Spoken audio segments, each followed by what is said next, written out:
Do you guys remember this sound? The internet used to make this sound when you connected to it. Everyone has forgotten about this.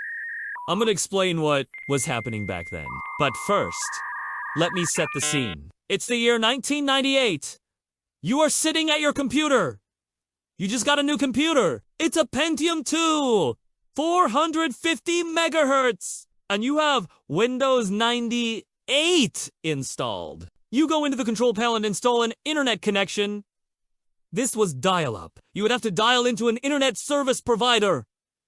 Now your computer sounds like this. Do you remember the sound? It's so nostalgic.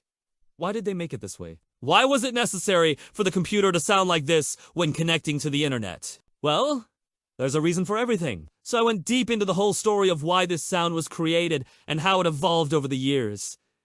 And man, it's crazy. Back in the day, when you dialed into the internet, there wasn't really a standard sound. Every ISP had their own sound. Some were fast, some were slow. Some sounded like this. Some sounded like this. Even countries had their own sounds. Here are all the different sounds the internet made when connecting.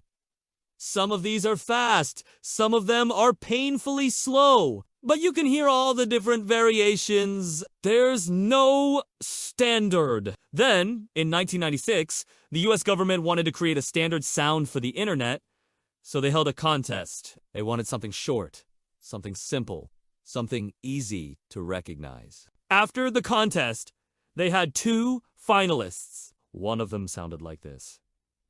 That's not it. That's not the one. The other one sounded like this. Ah! Now you're just copying the sound that the telephone made when you dialed it.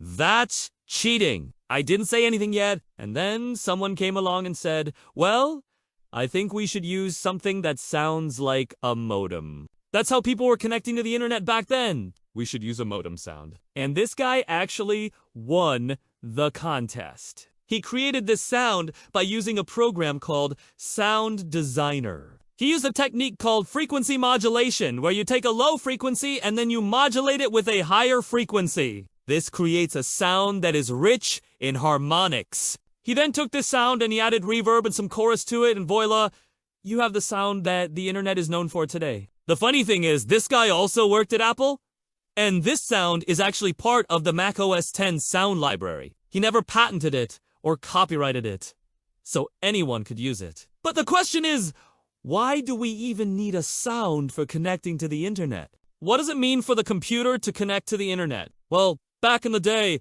you had to physically dial into the internet. You had to be connected to the internet. You couldn't just disconnect whenever you wanted. And this was a big deal. People would get online, and then you would stay online for hours. In the late 90s and early 2000s, we had these websites that would play music. You know, the Napster of the world. The LimeWire, the Beer. I know the names of those websites because I use them so much.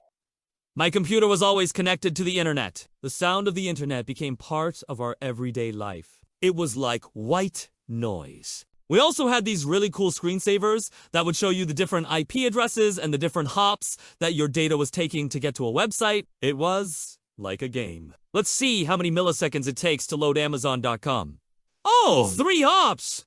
This is fascinating. I love this. It was actually fun to use the internet back then. You know, nowadays, we're connected all the time. 24/7, 365 days a year.